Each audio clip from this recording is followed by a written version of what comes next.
नमस्कार दोस्तों, आइए सुनते हैं जानी मानी लेखिका पूनम अहमद द्वारा लिखी हुई कहानी नीता का पति। तो आइए कहानी शुरू करते हैं। उमेश और राधिका की खुशी का ठिकाना नहीं था। कल इकलौता बेटा विनय अपनी पत्नी नीता के साथ ऑस्ट्रेलिया से जो आ रहा था। उमेश ने तो ऑफिस से एक हफ्ते की छुट्टी भी ले ली थी। राधिका ने भी मेड श्यामला से मिलकर कितनी ही तैयारियां कर ली थीं। बच्चों को क्या क्या खिलाना है, विनय को क्या क्या पसंद है। फ्रिज पूरी तरह से भर चुका था, अब उसमें कुछ रखने की जगह नहीं बची थी। उमेश कई बार राधिका को छेड़ चुके थे। कमर दर्द कहाँ भाग गया तुम्हारा? राधिका हर बार हंसी थी। उमेश सच्ची तो कह रहे हैं, पिछले 2 साल से तो इतना काम करने की सोच भी नहीं सकती थी, और अब जब से विनय ने अपने आने का प्रोग्राम बताया है, फिरकी की तरह इधर से उधर कुछ न कुछ करती घूमती ही रहती है। 2 साल पहले विनय आया था अपने विवाह के लिए सिर्फ 1 हफ्ते की छुट्टी लेकर। 3 साल से वह ऑस्ट्रेलिया में था। नीता ने उसके साथ ही MBA किया था। फिर दोस्ती प्यार में बदली और दोनों के घर वालों ने इस विवाह के लिए सहर्ष अनुमति दे दी थी। नीता का परिवार मुंबई के अंधेरी इलाके में रहता था। उमेश राधिका मुलुंड में। नीता भी इकलौती संतान थी अपने माता पिता की। राधिका को बच्चों के साथ रहने की खुशी चैन ही नहीं लेने दे रही थी। विवाह होते ही बच्चे ऑस्ट्रेलिया चले गए थे। राधिका के सारे शौक धरे रह गए थे। तब से स्काइप पर बात होती रहती थी, पर वह तसल्ली तो नहीं होती थी जो साथ रहने में होती है। तय समय पर दोनों के माता पिता एयरपोर्ट पहुंच गए। दोनों परिवारों के संबंध मधुर ही थे। बच्चों के दूर रहने पर भी चारों लोग संपर्क में रहते थे। इतने समय बाद बेटे को देखते ही राधिका की आंखें भरती जा रही थीं, जिन्हें बड़ी कुशलता से वह पहुंचती रही। दोनों सबसे मिले। विनय ने धीरे से राधिका को कहा, माँ, नीता अपने माता पिता के साथ जाना चाहती है। वह कल परसों आ जाएगी। इकलौती बेटी है, वह भी तो विवाह होते ही चली गई थी। मन होगा माता पिता के साथ रहने का। काफी कुछ सोचकर राधिका ने कहा, हाँ ठीक है, कोई बात नहीं। थैंक यू माँ, कहकर नीता अपने माता पिता की कार में बैठ गई। विनय उमेश और राधिका के साथ अपने घर आ गया। घर पहुंचकर फ्रेश होने के बाद विनय ने माँ की लाई हुई ट्रे पर नजर डालकर कहा, माँ, इतना सब? उमेश हंसे, अभी तो शुरुआत है, देखना क्या क्या चीजें तैयार हैं।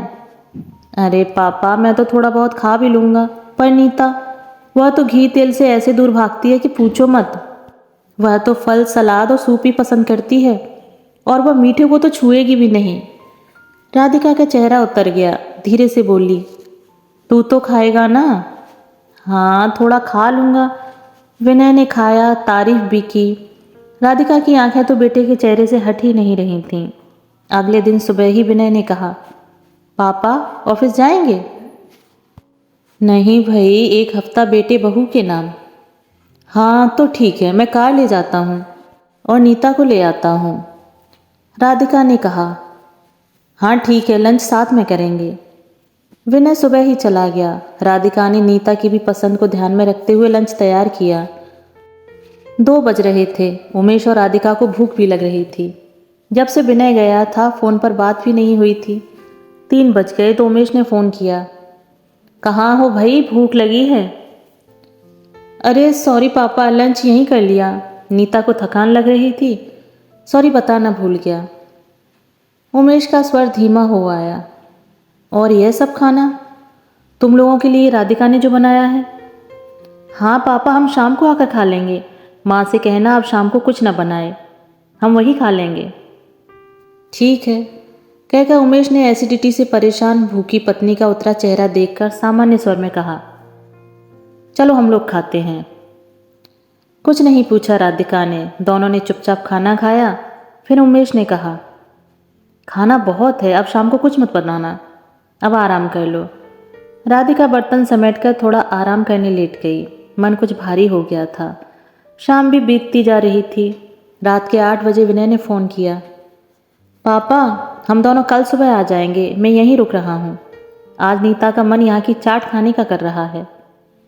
पर बेटा, तुम तो कह रहे थे वह ये सब नहीं खाती है। हाँ, पर आज उसका मन है। ठीक है, गुड नाइट पापा। कहकर विनय ने फ़ोन रख दिया था। उमेश ने राधिका को विनय का कहा बता दिया था। अगले दिन 11 बजे दोनों आए तो राधिका का मन कुछ खुश हुआ। कुछ देर बैठकर सबने बातें की। विनय ने पूछा, माँ खाना तैयार है ना? भूख लगी है। नहीं, नीता 1 बजे खा लेती है। उसका हर काम का टाइम एकदम तय है। राधिका किचन में गई तो नीता अपना सामान अपने बेडरूम में रखकर उसके पास आई। विवाह के 1 हफ्ते का ही साथ था सास बहू का। अब धीरे धीरे राधिका अपने स्नेहमयी स्वभाव से नीता को सहज करने की कोशिश करती रही। प्यार से उससे बातें करती रही। नीता भी धीरे धीरे खुलने लगी थी। शाम को फिर राधिका नीता की पसंद पूछकर डिनर की तैयारी के बारे में सोच ही रही थी कि विनय ने आवाज़ दी, माँ हम डिनर नहीं करेंगे। क्यों बेटा? नीता को कुछ शॉपिंग करनी है, हम बाहर ही कुछ खाकर आएंगे। ठीक है, राधिका ने संक्षिप्त जवाब दिया। दोनों चले गए। रात के 11 बजे शॉपिंग बैग से लदे फदे घर आए। एक ब्रांडेड शर्ट और डिजाइनर पर्स दिखाते हुए विनय ने कहा, माँ यह कैसा है? बहुत सुंदर है। राधिका की आंखें खुशी से भर गईं। बेटा बहू तो उसी के लिए लेने गए थे। नीता ने ये चीज़ें अपने मम्मी पापा के लिए ली हैं। पिछले महीने उसके पापा का बर्थडे था ना, उनकी मैरिज एनिवर्सरी भी थी, इसलिए दोनों के लिए लिया नीता ने। हाँ बहुत अच्छा किया। राधिका के मन में तो आया कि कह दे, बहू ले सकती है अपने माता पिता के लिए, बेटे के दिल में नहीं आया अपने माता पिता का ख्याल? इन 2 सालों में क्या उनके जन्मदिन सालगिरह नहीं बीते? खैर बहुत कुछ है हमारे पास, अलमारियां भरी पड़ी हैं। उनके पास किसी चीज़ की कमी थोड़ी ही है। बच्चों के उपहार का लालच थोड़े ही करना है, पर यह लालच कहाँ है? नहीं, यह तो बच्चों से जरा सी उम्मीद है। उमेश विनय की लाई हुई शर्ट पहनकर कितना खुश होते। सारी उम्र खुद ही तो खरीदा पहना है, बेटा कुछ लाता तो वे कितना खुश होते। खैर सब ठीक है, क्या करना है। उमेश पूरा हफ्ता बच्चों के साथ समय बिताने का इंतजार ही करते रह गए और छुट्टी खत्म हो गई। 1 हफ्ते बाद ऑफिस जाते हुए इतना ही बोले, बेकार ही ले ली थी छुट्टियाँ। राधिका का मन यह सुनकर बहुत दुखी हुआ, पर चुप ही रही। जब से विनय और नीता आए थे, हर दूसरे दिन वे दोनों ही नीता के घर चले जाते, फिर कुछ घंटे के लिए आते। यहाँ तक कि 4 दिन के लिए दोनों गोवा भी निकल गए। तो राधिका और उमेश एक दूसरे का मुंह ही देखते रह गए। राधिका ने उदास स्वर में कहा भी, वहाँ क्या कम जगह घूमते होंगे? इतनी बार देखा हुआ गोवा टाइम पास करने फिर चले गए। कुछ दिन भी हमारे साथ ढंग से नहीं रहे। उमेश चुप ही रहे। गोवा से दोनों लौटे तो जाने की तैयारियां शुरू हो गईं। विनय ने कहा, यहाँ से सामान ले जाने की नीता की लंबी लिस्ट है, अब तो बस शॉपिंग ही चलेगी। कुछ नहीं बोली राधिका। विनय की पसंद की जो भी चीज़ें बनाई थी सब रखी ही थीं।